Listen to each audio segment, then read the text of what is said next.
In this video, I'm going to show you how to set up your domains inside GoHighLevel. I'll show you step by step so you can do this once and be done. And if you want a free guide to follow along step by step with every click, I've linked one below.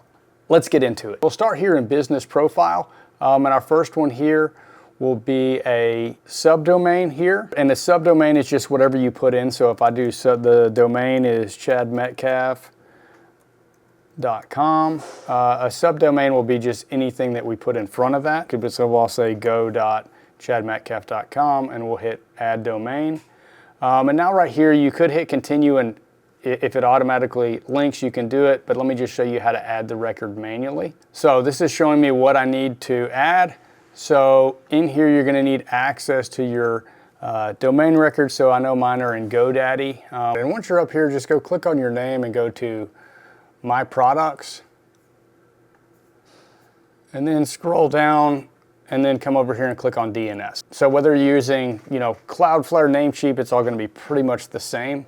The only one that's going to be different is if you're hosting in Wix and you have your name servers there, you're actually going to need to move your name servers back somewhere else, and that's right here, name servers. So these are ones, if these are different here, you'll need to move them back to GoDaddy or wherever it is if you want to actually connect the lead connector, which I'll show you in a minute. So we're just going to go right here to add new record. So we knew this one was a CNAME. If I come back here, okay, the host is Go. So that's going to be the name. And then the value right here, brand.ludicrous, right here will go in the value. And then I can just hit save. Okay, so that one's saved. So we can go ahead and just hit verify the records. Should take just a second. And this one right here is going to, the branded domain is going to link to things like your calendar, things like that. Just it shows a custom domain and not like if you were in my sub account, it's going to show app.journeysuite, app.journeysuite, and then your calendar. So this would let you actually move it to there.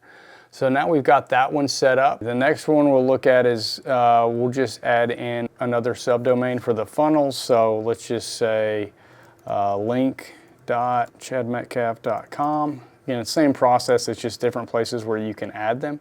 And again, you could make this name whatever you want. So let's go ahead and add that name record. So we're going to need another CNAME record with link and then the required value. So let's just add that one real quick. So a CNAME, this one is link, and there's my value, and we'll hit save. All right, so that one's added, and we can click verify records. All right, so now that one's added, so we can just link that with a funnel and hit proceed to finish. So if you get any kind of errors when you're doing it, a lot of times you just need to refresh the page. So now we've got two subdomains, one for our funnels, we've got our branded subdomain, so where that will show up here, again, the way this is going to look is for the branded domain, things like your calendar. So I've just got a little test calendar set up. If I go to share, you can notice that's using my branded domain, and just show you that this works. If I paste that in there, it is going to that calendar with that branded subdomain. And then as far as the other one here, that's linked to this funnel.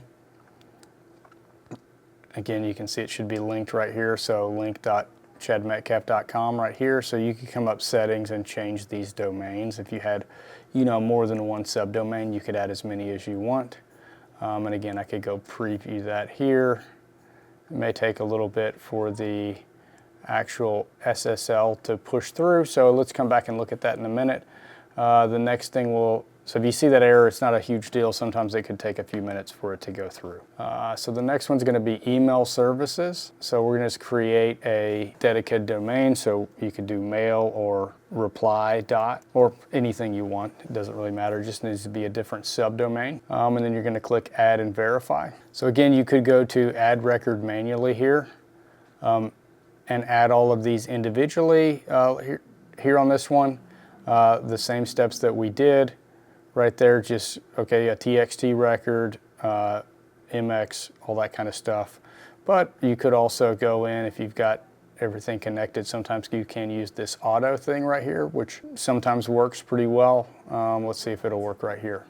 So let's go ahead and connect that. All right, not verified. Let's go ahead and click verify. And sometimes it just takes a little bit, so go back to previous. If you get thrown on this page, just go back to previous here. and you should be on this. So let's go ahead and go back to verify. Okay, everything's verified. So this one isn't added. I like to go ahead and add this. So I'm going to just copy this one. We'll add a new record, add a TXT record. There's the name. And let's go ahead and copy that value. And sometimes it'll throw that space in there. I just like to delete that. All right, so that's added. Well, let's go back and hit verify and see if that one comes in and grabs that one. Again, if these don't auto load for you, you'll just need to manually go and add each one of those records. All right, so there we go. It is SSL is issued. So the email is all good and connected. And let's just go back to sites and see if this one is now working. Okay, so good. Now it's came through, our SSL certificates have come through. So this one is now working. So now we've got our domains added. There's other places you can add domains down the road, but the process will be exactly the same. So if you followed this video, again, I'll have a link below to grab the guide that shows you click by click how to do this. But at this point, you should have your email domain so you can send emails from the system using Lead Connector. You've got your branded domain set up. You've got your subdomain set up. Oh, and one more thing, if you want to add your root domain for your website, you'll just come back to domains and you can connect your root domain. So that's just going to be it without anything in front of it. So we'll just say chadmetcalf.com and hit continue. Again, you can go add it record manually like we did in the previous steps. Let's just see if the quick version will work for us here. If not, we'll add them manually.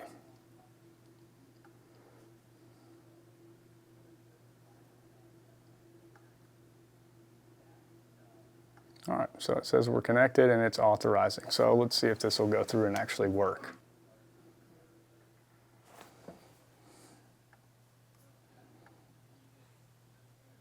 So now you've got your domain set up, but if you want to actually learn how to take this software and turn it into a marketing system that actually works for you and how to map out your customer journey and then automate that, then watch this video next.